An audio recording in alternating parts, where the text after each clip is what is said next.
अच्छा, एक बात बताइए, क्या आपने कभी कोई जरूरी काम कल कर लेंगे सोचकर टाला है? बिल्कुल। आज हम इसी आदत मतलब प्रोक्रास्टिनेशन पर बात करेंगे, जिससे हम सब कभी ना कभी तो जरूर जूझते हैं। हाँ, ये वही जानी पहचानी फीलिंग है जब हम कहते हैं अरे इसे कल कर लूंगा, पर कभी सोचा है इसके पीछे असल में चल क्या रहा है? आपको जानकर शायद हैरानी होगी कि लगभग 20% लोगों के लिए ये सिर्फ कभी कभी की आदत नहीं है, बल्कि ये एक क्रॉनिक पैटर्न है। मतलब टालना उनकी आदत में शुमार हो चुका है। और सबसे जरूरी बात जिसे हम आज समझने वाले हैं वो ये है कि इसकी असली वजह वो नहीं है जो ज्यादातर लोग सोचते हैं। ये आलस के बारे में है ही नहीं, ये तो भावनाओं का खेल है। ठीक है, तो चलिए इसमें थोड़ा और गहरा उतरते हैं और सबसे पहले ये समझते हैं कि ये टालमटोल यानी प्रोक्रेस्टिनेशन असल में है क्या। देखिए, ये शब्द आया है लैटिन के प्रोक्रेस्टिनेरे से, जिसका सीधा सा मतलब है किसी काम को अगले दिन पर टाल देना। मतलब तो बड़ा आसान लगता है ना? लेकिन इसके पीछे की जो साइकोलॉजी है वो काफी उलझी हुई है। इसे ऐसे समझिए कि हमारे दिमाग के अंदर ना एक तरह की जंग चल रही होती है।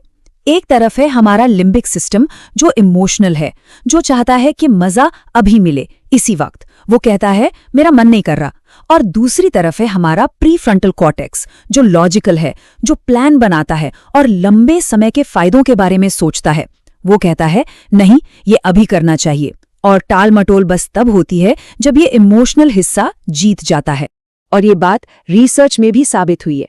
साल 2011 की एक स्टडी ने साफ साफ दिखाया कि आवेग मतलब इम्पल्सिवनेस और टालमटोल के बीच एक मजबूत कनेक्शन है। जितना ज्यादा कोई इम्पल्सिव होगा उतने ही ज्यादा चांसेस है कि वो चीजों को टालेगा। तो सवाल ये उठता है कि अगर ये इतनी आम आदत है तो फिर इसका असली नुकसान क्या है, क्या फर्क पड़ता है? चलिए आगे बढ़ते हैं और देखते हैं कि इसकी हमें क्या कीमत चुकानी पड़ती है। कई स्टडीज में एक बात बिल्कुल साफ निकल कर आई है, जो लोग ज्यादा टालमटोल करते हैं वो ज्यादा तनाव, ज्यादा स्ट्रेस भी महसूस करते हैं। ये वही घबराहट वाली फीलिंग है जो डेडलाइन पास आने पर होती है ना? और इसका असर सिर्फ दिमाग पर ही नहीं बल्कि शरीर पर भी पड़ता है। साइकोलॉजी टुडे के मुताबिक जो लोग आदतन चीज़ों को टालते हैं उन्हें नींद न आने की समस्या हो सकती है, उनका इम्यून सिस्टम कमज़ोर पड़ सकता है, यहाँ तक कि पेट से जुड़ी दिक्कतें भी हो सकती हैं। तो फिर सवाल ये है कि हम अपने ही दिमाग से कैसे लड़ें, इस चक्र को कैसे तोड़ें? क्योंकि सिर्फ बस कर डालो कहने से तो बात बनती नहीं है। तो फिर विज्ञान क्या कहता है? सबसे असरदार तरीका क्या है? और इसका जो समाधान है ना वो बड़ा ही मजेदार है और शायद वैसा नहीं है जैसा आप सोच रहे हैं।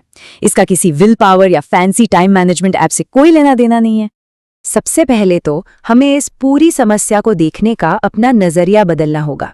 देखिए, टालमटोल का उल्टा प्रोडक्टिविटी नहीं है, बल्कि इसका उल्टा है सेल्फ कंपैशन यानी आत्मकरुणा। आप जरा इस चार्ट को देखिए। ये डेटा बहुत ही दिलचस्प बात बताता है।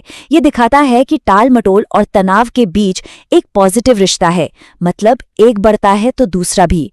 लेकिन आत्मकरुणा और टालमटोल के बीच एक नेगेटिव रिश्ता है, मतलब जो लोग खुद के प्रति जितने दयालु होते हैं वो उतना ही कम टालमटोल करते हैं। और यही नजरिया, यही अप्रोच CBT यानी कॉग्निटिव बिहेवियरल थेरेपी का आधार है। ये एक साबित किया हुआ तरीका है जो लोगों को अपनी सोच के उन पैटर्न्स को बदलने में मदद करता है जिनकी वजह से वो काम टालते हैं। तो इन बातों को असल जिंदगी में कैसे अपनाएं? बहुत आसान है। पहला कदम, काम को छोटे छोटे हिस्सों में तोड़ दें।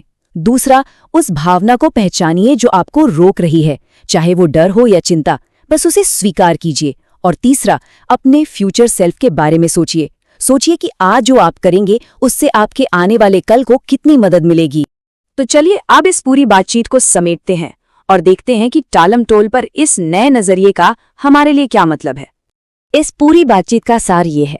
सबसे पहली बात, टालमटोल कोई कैरेक्टर की कमी नहीं है, ये अपनी भावनाओं को मैनेज करने की एक समस्या है। हम असल में काम से नहीं बल्कि उस काम से जुड़ी बुरी फीलिंग से बच रहे होते हैं। और खुद की आलोचना करने से बेहतर है खुद पर थोड़ी दया दिखाना। छोटे छोटे ठोस कदम उठाकर ही इस टालने के चक्र को तोड़ा जा सकता है। तो हम आपको इसी एक सवाल के साथ छोड़कर जा रहे हैं। ऐसा कौन सा एक काम है जिसे आप टाल रहे हैं? और क्या आज आप खुद पर थोड़ी दया दिखाकर उस काम की तरफ एक छोटा सा कदम बढ़ा सकते हैं?